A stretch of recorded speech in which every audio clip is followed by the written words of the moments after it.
In 2001, Toyota came out with a three-row crossover that wasn't based on a truck. This was a unibody vehicle, very different than what we saw with the Land Cruiser three-row as well as the Sequoia three-row. Those are truck-based. This is based off of the Camry's platform, or at least it always has been shared with what the Camry was based off of. Now for 2025 and as we come to a close of this fourth generation Highlander, we have a 25th anniversary edition and some new updates across the Highlander's lineup. And the Highlander is less relevant than it's ever been before. And there's a lot of reasons for that. But Toyota's crossover lineup has grown so much over the years. And in fact, this past year and a half or so, the Grand Highlander is kind of where the Highlander should be going to compete against the Kia Telluride and other huge three-row SUVs of the world. The Highlander has, at least in the form you see it right now, has kind of stayed true to its roots. It has grown definitely since the first generation, but not exorbitantly. And that's what the Grand Highlander does. And then below this, the RAV4 has grown in size. We have the Crown Signia, for example, now in the lineup. There's just so many other models within Toyota's own lineup than you have the Lexus lineup, let alone the other brands out there. Don't even get me started on the Sienna. Watch my 2025 Sienna update video that I made yesterday. So the Sienna in a lot of ways has made this more irrelevant than ever since it is standard hybrid now. But here we go.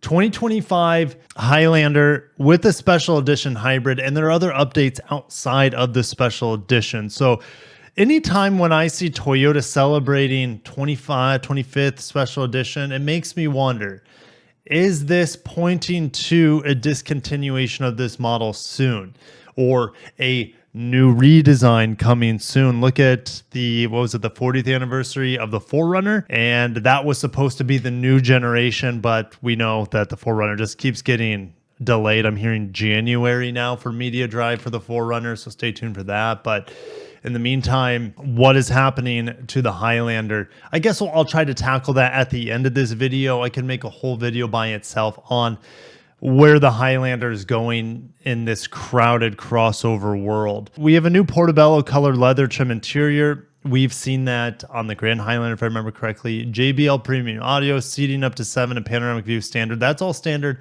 on the 25th anniversary edition. You get these 20-inch alloy wheels and unique interior and exterior on this 25th edition, with special 25th edition accent logos throughout the vehicle as well. The 25th edition only comes in hybrid and all-wheel drive, and it is available in heavy metal or windshield pearl exterior colors.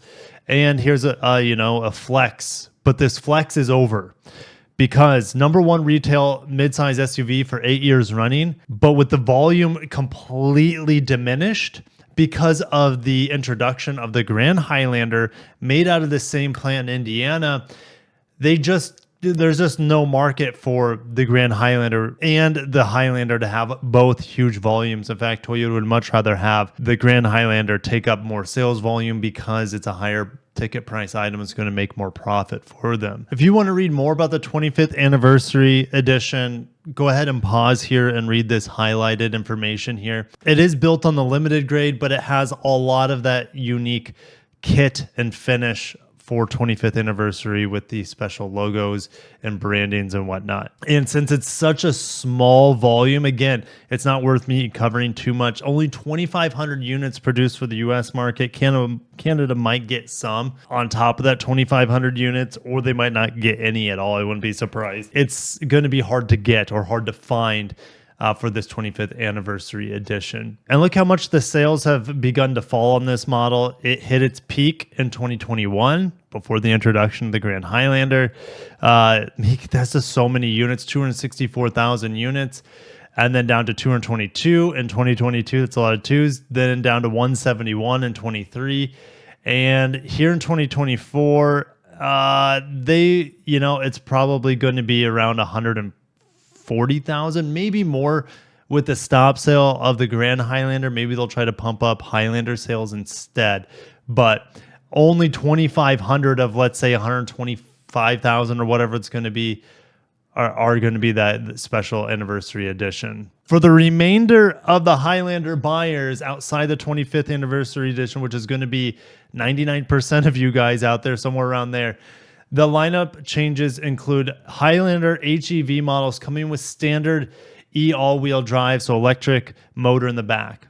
It's about time. Venza had standard all-wheel drive. The entire Lexus hybrid lineup, besides the UX, has standard all-wheel drive on their hybrids. It makes sense because let's say 80 to 90% of Highlander hybrid owners wanted the all-wheel drive. Why not just make them all-wheel drive at that point and just keep it simple? Highlander also adds the heavy metal exterior color on the XLE Limited and 25th edition and Platinum models. You can also get heavy metal on the Turbo XLE Limited and Platinum. I'm a big fan of the cement color, and it looks like it is available only on the XSE Turbo. Just like the Sienna yesterday, the hybrid models are going to have the Beyond Zero hybrid badge on the back. The XSE Turbo comes with the 12.3-inch digital gauge cluster with a sport mode startup screen. That'd be fun to see. I don't know if I'll ever review an XSE Highlander, but that'd be fun to see this little unique startup screen. And it will be arriving in dealerships November 2024. We're just a few months out from the 25 model years hitting the dealerships. All right, let's look at entry-level pricing.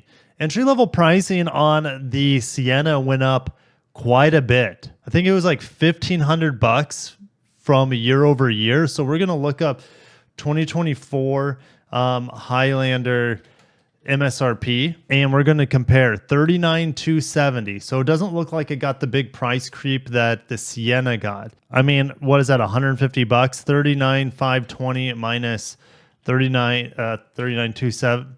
Gosh, there we go. $250. That's not bad. That's acceptable. Then they just kind of go down memory lane, rest in peace, 4-cylinder options. Well, we have the 4-cylinder turbo, but rest in peace, the V6. That was a big pull to this vehicle. I remember the 3-liter V6. I remember reviewing one of these when I started my channel when I still was working at a dealership, and it had like 150,000 miles in the first gen Highlander and is still running like a peach. And isn't it crazy, outside the Lexus lineup anyways, but it's crazy that we had a hybrid as early as 2005 for the 2006 model year on this Highlander. The hybrid of, you even have the hybrid badge right here on the second generation, but the first generation looked like it had the 3.6 liter V6 with 270 horsepower. If I remember right, that's similar to what the RX hybrid was at the time. 2013, we had this new generation, the third generation with the massive grille on it. I drove this for the first time, ironically, actually in Australia. It's called the Kluger over there. Right-hand drive. I was driving on the opposite side of the road. That was the first time I drove this generation Highlander. Just ironic that it was in Australia of all places. That was 2016. And then we got the fourth generation based off the new K platform in 2019. Got bigger. We had an upgraded hybrid powertrain. That powertrain has not changed. We had the turbo replacing the V6 in 2023, which was a tough pill to swallow for a lot of people.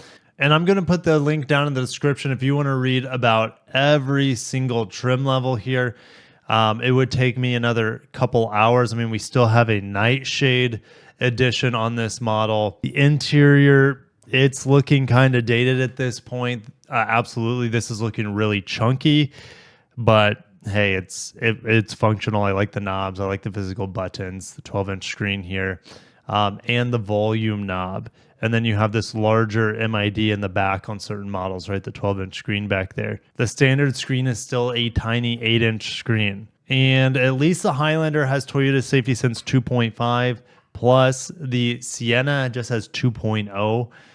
But the Sienna also got the life sensor after you turn off the car for 2025. That will alert you if you left a human or other animal or other creature inside the second or third row. The Highlander, of course, doesn't have that.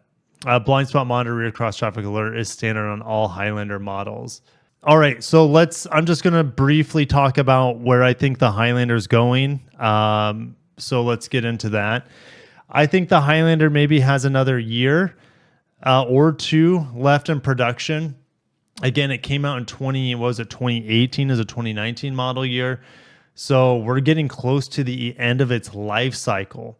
6-year life cycle typically with Toyota models. Again, that's getting longer and longer, especially for the body on frame vehicles. But the unibody vehicles, it gets longer and longer. So it might hang around for another year or two before it's completely, well, I think it's going to be discontinued and we'll have better volume for the Sienna and Grand Highlander instead. I think that's where most of the market is, especially when you have something like the Crown Signia, which is similar in size. Obviously doesn't offer a third row in the Crown, but kind of gives you that same sort of hybrid feel.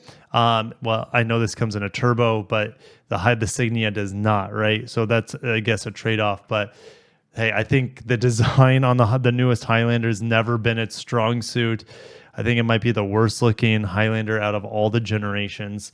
And you can think of the new Crown Signia as kind of like a 2-row next gen Highlander. And so there's also 2 3-row BEV crossovers, which I think this could change. All right. And let me explain.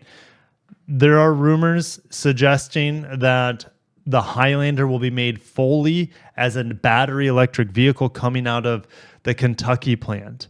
And the Kentucky plant, Toyota has confirmed, will be making Toyota 3-row battery electric crossovers, and possibly a Lexus, and even possibly a Subaru 3-row battery electric crossover. What would the point be of a Highlander at that point? You have too much saturation in the 3-row market. Toyota has said that there'll be a 3-row BEV coming out of Indiana where they make this Highlander. But how I see it, it could very well be a battery electric Grand Highlander and a battery electric Lexus TX without changing the platform, where I feel like there'd be more platform changes at the Kentucky plant for a Highlander EV. So that's where I think this vehicle is going. It's going to be discontinued in the traditional sense. Volume's going to ramp up on Grand Highlander as well as Sienna. You're going to have new battery electric models come out. But if the market changes, if the political landscape changes, and well, it's already changed for battery electrics with 3-row crossovers. Kia is having to incentivize its EV9 3-row BEV like $15,000, $16,000 per unit. That's just not profitable in my opinion. Toyota's printing money with their hybrids and plug-in hybrids. So if they can make a really good plug-in hybrid and have use it as a range extender, how Toyota has kind of inkled towards that sort of future.